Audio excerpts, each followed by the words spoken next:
ஒரு இளைஞன் பல நாட்கள் காலில் செருப்பில்லாமல் நடந்து சிவனை தரிசிக்க ஒரு பெரிய கோவிலுக்கு வந்தான். வழி முழுவதும் ஓம் நம சிவாயா என்று ஜெபித்துக் கொண்டே வந்தான். ஆனால் அவன் கோவிலை அடைந்தவுடன் கோவில் கதவுகள் மூடப்பட்டு விட்டது.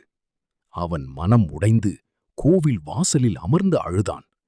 இவ்வளவு பக்தியுடன் வந்த எனக்கு ஏன் சிவன் தரிசனம் தரவில்லை என்று வருந்தினான். அந்த இரவு ஒரு முதிய சாமியார் அவன் முன் வந்து கேட்டார். வழியில் உன்னிடம் உதவி கேட்ட பசியால் தவித்த முதியவரை நினைவிருக்கிறதா? அவன் அதிர்ச்சியடைந்தான். கோவிலை சீக்கிரம் அடைய வேண்டும் என்று நினைத்து அந்த பசித்த மனிதரை அவன் கவனிக்காமல் சென்று விட்டான்.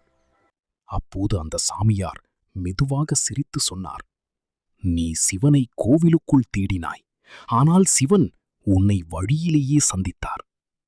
அந்த வார்த்தை முடிந்தவுடன் சாமியார் மறைந்தார். அதே நேரத்தில் கோவில் மணிகள் தானாக ஒலித்தது. மூடியிருந்த கதவுகள் மெதுவாக திறந்தது. அப்போதுதான் அவன் உணர்ந்தான், உயிர்களுக்கு செய்யும் கருணையே உண்மையான சிவபூஜை. ஓம் நம சிவாயா.